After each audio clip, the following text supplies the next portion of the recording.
इससे पहले कि भजनलाल जी कुछ बातें हम लोग जन आक्रोश यात्राएं कर रहे हैं, हमारी कितनी सफल यात्राएं हो रही है, उनके बारे में कुछ कहें। तो आपका कोई सवाल हो तो आप मुझे बताएं। राजेंद्र जी, मेरा सवाल ये है, यस।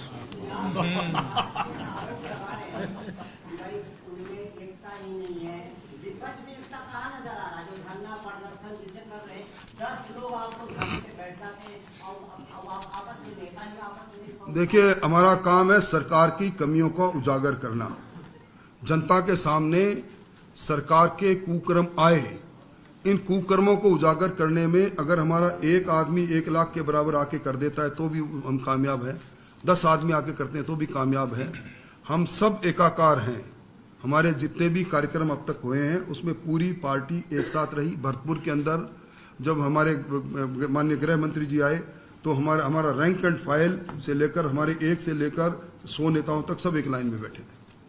राजेंद्र जी, चुनाव से 6-7 महीने पहले सरकार ये तमाम घोषणाएं कर रही है, जनता को लोक लुभाऊं जो घोषणाएं हैं वो की जा रही है। चाहे बिजली की बात करें कि 50 से बढ़ा के 100 यूनिट तक फ्री, किसानों को 2000। आपको लगता है चुनाव से पहले एक बड़ी रिश्वत माना जाए?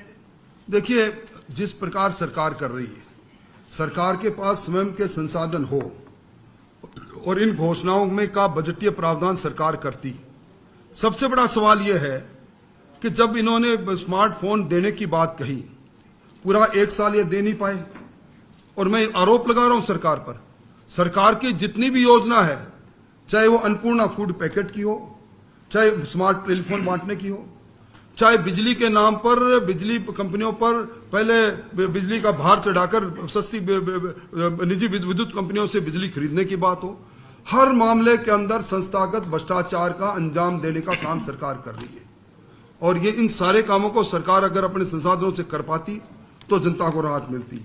इसमें एक भी काम पूरा नहीं होगा, वरना इन्होंने सबसे पहले बजट की पवित्रता को अपवित्र किया है।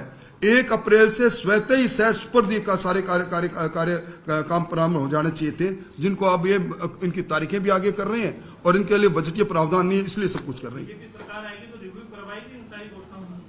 देखिए, हम यथार्थ में काम करते हैं। भारतीय जनता पार्टी जन कल्याण के कामों का मूल्यांकन किसी राजनीतिक चश्मे को पहनकर नहीं करती।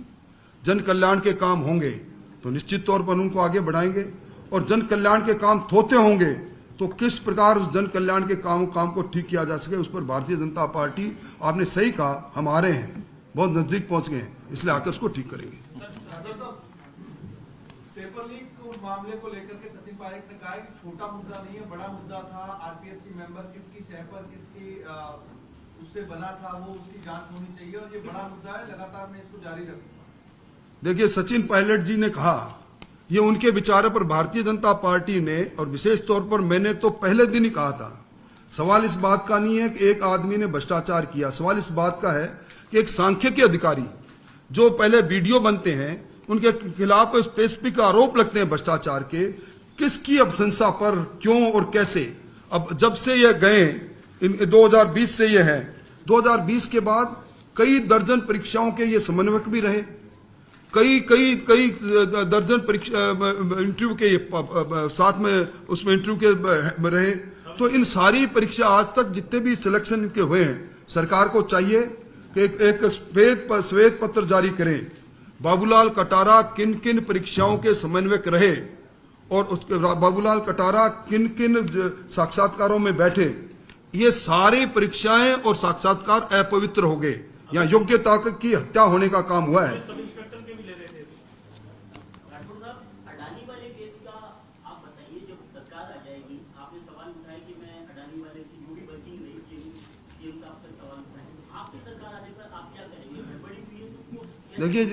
देखो, कोयले की जो इन्होंने एग्रीमेंट किया 1042 करोड़ का किया, 18,000 रुपए मैट्रिक टन अब तक का राजस्थान का सर्वाधिक महंगा कोयला खरीदा इंडोनेशिया से इन्होंने। दोबारा ये करते हैं तो वही 3 लाख कुछ मैट्रिक टन का 15,000 में खरीदते हैं, 3,000 करोड़ का अंतर कोयले की दरों में। निश्चित तौर पर ये दाल में काला कहीं न कहीं नजर आता है। अगर भारतीय जनता पार्टी आई तो ऐसे भ्रष्ट कारनामों का निश्चित तौर पर हम इसकी जांच भी कराएंगे और इसमें उत्तरदायित्व का निर्धारण भी करेंगे। सचिन पायलट ने भाजपा सरकार पर भ्रष्टाचार के आरोप लगाते हुए जांच की मांग कर रहे हैं, जबकि उन्हीं के कई विधायक अपने ही मंत्रियों पर भी ईडी से लेकर चोटी तक भ्रष्टाचार में लिप्त होने का आरोप लगा रहे हैं। देखिए, अभी रायशुमारी के अंदर एक राय निकलकर आ गई कांग्रेस विधायक दल की कि हमारे यहाँ मंत्रिमंडल भ्रष्टतम मंत्रिमंडल है। ये कोई मेरा ऑब्जर्वेशन नहीं, ये जो लोग 1 to 1 मिले, जिन लोगों ने, कुछ लोगों ने मीडिया को बात भी कही। और जहां तक बात सचिन पायलट जी का पूर्ववर्ती सरकार पर है, सचिन पायलट जी इस सरकार के मुख्य किरदार रहे, 19 महीने तक उप मुख्यमंत्री रहे। सचिन पायलट जी अब तक इस विधानसभा में हमारे सदस्य भी है। विधानसभा के नियमों के अनुसार कोई भी सदस्य अपनी बात कहना चाहता कह सकते थे, एक शब्द विधानसभा में नहीं बोले। दर्जनों कबीना की बैठक में रहे, वहां एक शब्द नहीं बोले। अब कहीं पे निगाहें, कहीं पे निशाना साधना था तो कंधे का सहारा लेते हैं पूर्ववर्ती सरकार का, जबकि उनको पता है जिन खदानों की वो बात करते हैं वो पहले रद्द भी हो चुकी थी। उन खदानों पर एक उच्च स्तरीय कमेटी बनकर उनको रिव्यू भी कर चुकी है। माथुर आयोग में दमखम के साथ ये उतरे थे, जिसको हाईकोर्ट ने सिरे से खारिज कर दिया। हमने तो कभी प्रार्थना नहीं की कि आप पिछली सरकार में, अगर मैं भी सरकार का हिस्सा था, हमने भ्रष्ट का काम कोई किया है तो आप हमें बख्श दो। हमारे में से किसी ने भी उनको गुहार नहीं की। क्यों रुके रहे? किसने कहा रोको आप? अब चूंकि खिसियानी बिल्ली खंबा नोचे, सरकार का कार्यकाल अंतिम पायदान पर है, अब उनको याद आया। जबकि सरकार के वो ठीक रहता अगर जो बुनियादी सवाल हमने उठाए, और जो बुनियादी सवाल उन्हीं के सदस्यों ने विधानसभा में उठाए, और जिन सवालों के बारे में वो खुद कहते हैं, और ये जो सचिन पायलट कहते हैं धुआं निकाल दूंगा मैं, तो निश्चित तौर पर इस सरकार का धुआं तो उन्होंने निकाल दिया। अब उन धुओं से लपटें जब आएगी तो ये सरकार भी उसमें भस्म हो जाएगी। महेश जोशी जैसे दादी जी, मंत्री हुए हैं, तीन बार एक दादी जी, गजेंद्र सिंह जी शेखावत ने कहा है कि सचिन पायलट का भाजपा में स्वागत है, तो ये क्या पार्टी का फैसला है या उनका व्यक्तिगत है, इस बारे में बताएं। देखिए, अगर उनका प्रस्ताव आएगा तो भारतीय जनता पार्टी कह सकेगी। ये व्यक्तिगत तौर पर उनको किसी ने कहा होगा, अगर वो आते हैं तो क्या होगा। इसलिए भारतीय जनता पार्टी आयाराम गयाराम पर नहीं, हम तो, हमारे तो पंचनिष्ठाओं से जुड़े हुए जो लोग हैं, और हमारी पंचनिष्ठाओं को जो स्वीकार करेगा वो पार्टी का नेतृत्व तय करेगा। महेश जोशी जैसे मंत्री जो हैं ये टिके हुए हैं, 3 बार आरोप लग चुके। एक बार इनके बेटे पर रेप के आरोप लगे, कहा गया कि खुद मंत्री पद पर हैं, इस्तीफा दे देना चाहिए। अभी रामप्रसाद मीणा मामले में इनका नाम सामने आ गया, कांग्रेस की इन्होंने पैरेलल मीटिंग बुला ली विधायक दल की, तो भी टिके हुए मंत्रिमंडल। देखिए, जब भरत सिंह हर महीने चिट्ठी लिखते हैं अपने प्रमाणित आरोपों के साथ, उन पर सरकार संज्ञान नहीं लेती। जब विधानसभा के अंदर सरकार के मंत्री खुद कहते हैं कि हमारे पर झूठे मुकदमे हो रहे हैं, उन पर सरकार संज्ञान नहीं लेती। जब सरकार के मंत्री कहते हैं कि हम एक फॉर्च्यूनर में भी नहीं, उससे भी कम सवारी जिसमें आ सकती उतने जीतेंगे, उनके सामने सरकार नतमस्तक है। तो ये सरकार किसी के विरुद्ध भी कार्रवाई कर ले, इतना दम नहीं है, क्योंकि कांग्रेस का आलाकमान कमजोर हो चुका है। ठाकुर साहब, मेरा ही सवाल था, आपने कहा सचिन पायलट के आरोप गलत हैं, तो वो 100 करोड़ की ईरानी कालीन कांगे जो खासा कोटी से निकले थे, मैं उनका उत्तर दूं, ये तो जो सरकार में बैठे लोग हैं, अगर उनके पास कोई प्रमाण तो उनको कौन मना कर रहा था। ये कुछ कपोल कल्पित बातें, जिन कपोल कल्पित बातों को सरकार के नुमाइंदे अपनी सरकार में रहते हुए आगे नहीं कर पाए, अब वो इस प्रकार की बातें करके एक भ्रम का जाल फैलाना चाहते हैं, जिसमें वो कामयाब नहीं होंगे। अब मैं हमारे महामंत्री जी को कहूंगा कि वो आपको हमारे जो जन आक्रोश और हमारे भावी कार्यक्रम है सरकार के चूल्हे हिलाने के लिए, चूंकि भारतीय जनता पार्टी ने खंदक की लड़ाई प्रारंभ कर दी है, वो उनको बताएंगे। सबसे पहले तो आप सभी को बहुत बहुत धन्यवाद, क्योंकि हमारे कार्यक्रम चल रहे हैं, और जैसा कि आपने देखा कि जन आक्रोश यात्राओं के माध्यम से पहले हम सभी 200 विधानसभाओं में गए, उसके बाद विधानसभा की हमारी जन आक्रोश सभाएं हुई, और अभी हमारी जन घेराव के कार्यक्रम हमारे हर जिले में चल रहे हैं। अभी तक हमारे 13 जिलों में जन घेराव के कार्यक्रम हुए हैं। लगभग 2 लाख लोग हमारे उन जन घेराव में आए हैं, और यही नहीं, नीचे तक हमारी मंडलों की बैठक, हमारी शक्ति केंद्रों की बैठक और हमारी तैयारी बैठक जो बूथ तक चली हैं, लगभग प्रत्यक्ष रूप से गांव और नीचे तक हमारा इन 13 जिलों में जो हमारा जनघेराव का कार्यक्रम हुआ है, इसमें बहुत बड़ी संख्या में नीचे तक कार्यकर्ता को इन्वॉल्व हुआ है।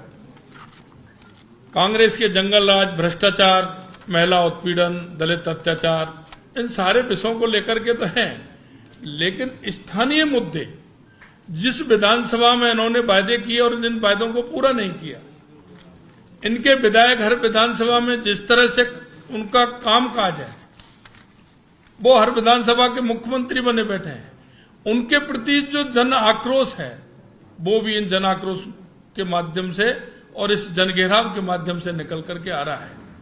आपने देखा होगा हमारे कार्यकर्ता जिस मंडल में बैठक लेने जाते हैं, वहां जब समस्याओं को लेकर के बात करते हैं, किसी शक्ति केंद्र पर जाते हैं तो बहुत बड़ी समस्या वहां से निकल करके आती हैं।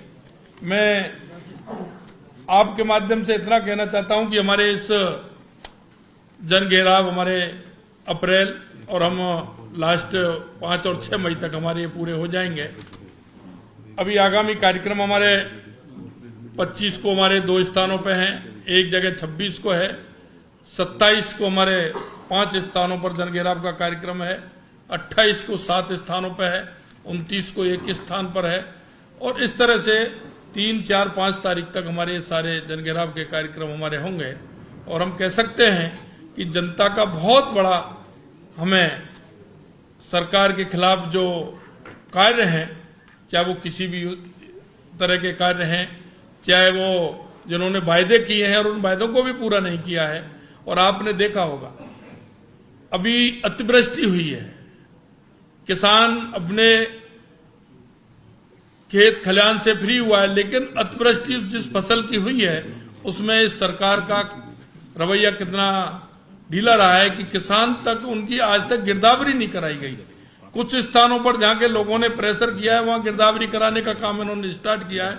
इसे लेकर के भी जन आक्रोश घेराव में बहुत बड़ी संख्या में किसान लोग इसमें आ रहे हैं।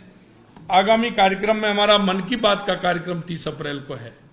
इस 30 अप्रैल के मन की बात के कार्यक्रम में हमारा हर शक्ति केंद्र, हर बूथ पर यह कार्यक्रम हमारा होने वाला है और ये 100वां एपिसोड माननीय प्रधानमंत्री जी का है।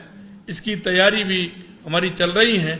निश्चित रूप से इस मन की बात के कार्यक्रम में भी आपके माध्यम से भी हम कहना चाहते हैं बहुत बड़ी संख्या हमारी रहने वाली है।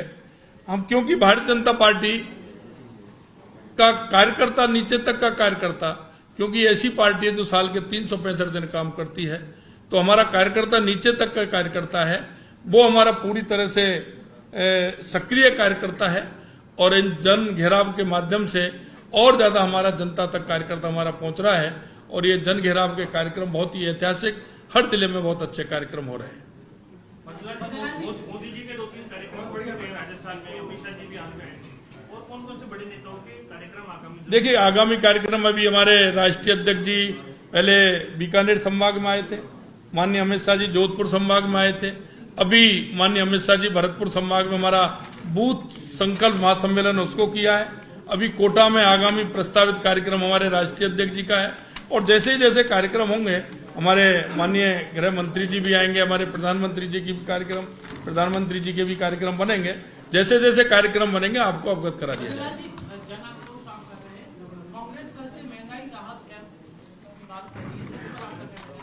देखिए, ये सांसें गिन रही है कांग्रेस और कांग्रेस लुभावने वादे करते हुए, जैसा कि माननीय राजेंद्र जी भाई साहब ने कहा, वो लुभावने वादे के अलावा कुछ नहीं कर पाएगी और ये महंगाई का जो ये लेकर के चल रहे हैं ये अंतिम सांस है, इसलिए कुछ ये ऑक्सीजन डालने का काम कर रहे हैं। लेकिन जनता 4.5 साल में पूरी तरह से समझ चुकी है कि जैसा कि भाई साहब ने बताया कि अपने मैनिफेस्टो को ही देख लें कि इन्होंने क्या क्या वादे किए। यही नहीं, मैं तो आपको और कहना चाह रहा हूं, इनके मंत्रियों का घेराव भी होने वाला है। हर विधानसभा में जो इन्होंने वायदे किए थे वो विधानसभा के लोग कह रहे हैं कि इन वायदों को आप कब पूरा करेंगे। उन विधायकों को कह रहे हैं कि इनको आप कब पूरा कराएंगे, लेकिन वो झूठा आश्वासन दे करके इस तरह का महंगाई का ये करके और ये उन सारे जो उनके मुद्दे हैं उनको से जनता का ध्यान हटाना चाहते हैं। Thank you sir. चलो जी।